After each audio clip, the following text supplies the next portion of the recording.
Hartlik goeiemôre liewe vriende in ons Here Jesus Christus. Welkom by ons oggendoordenkings van uit die woord digitaal. Mag die Here vanmôre in hierdie pragtige dag met elkeen van ons praat deur sy woord en deur sy Heilige Gees hierdie kosbare waarhede in ons lewens bevestig. Ek is Dominee Adrian Swart. Ons lees vanmôre 'n paar verse uit Psalm 31. Dit is 'n Psalm van Dawid. Ons lees vers 2 en 3 en vers 15 en 16. By U, Here, skuil ek. Laat my tog nooit teleurgesteld staan nie. Bevry my, want U is getrou. Luister na my, red my tog gou. Wees vir my 'n rots om na toe te vlug, 'n bergvesting om my te red. Maar ek vertrou op U, Here. Ek sê, U is my God. My tye is in U hand. Dawid, liewe vriende, was 'n diep gelowige kind van die Here wat in 'n lewende verhouding met sy God geleef het. Hy was die koning vir Israel en 'n voorbeeld vir so baie mense van sy tyd.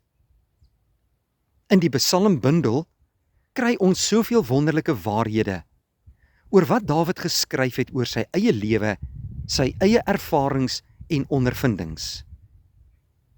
Dawid het 'n pad saam met die Here geloop in sy lewe. Maar dit het nie beteken dat hy nooit teenkanting beleef het of dikwels moes vrees vir sy eie lewe nie. Hy het tog geweet, ten spyte van al hierdie gevare en moeilike tye, dat hy altyd op die Here sy God kon vertrou.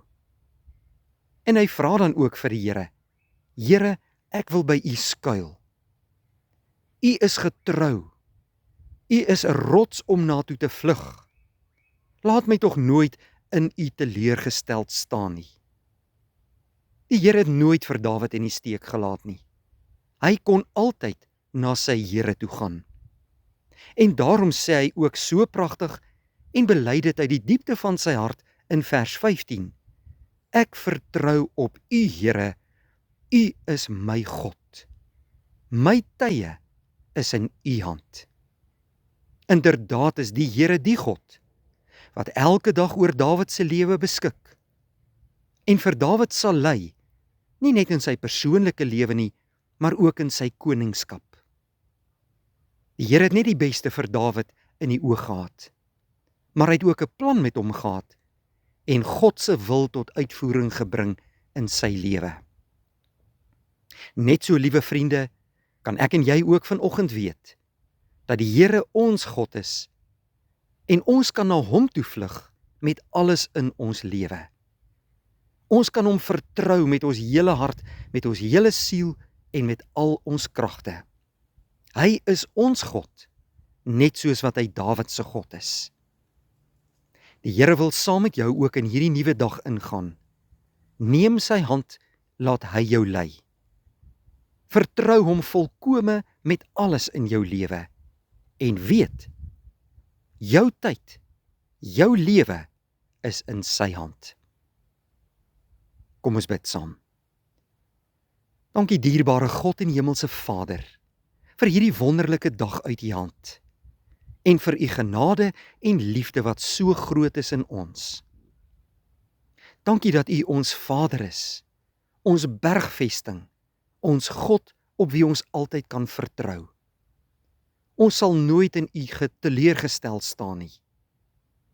In hierdie nuwe dag wil ons vra dat U ons sal lei, Here, dat U ons ook sal beskerm, behoed en bewaar. En wat ook al oor ons pad mag kom, weet ons, U is in beheer. Ons lewens is in U hande. Sterk ons vandag in die geloof en bevestig hierdie woord deur U Heilige Gees in ons harte. In Jesus naam bid ons dit. Amen. Vriende, baie dankie, 'n mooi en 'n geseënde dag vir u.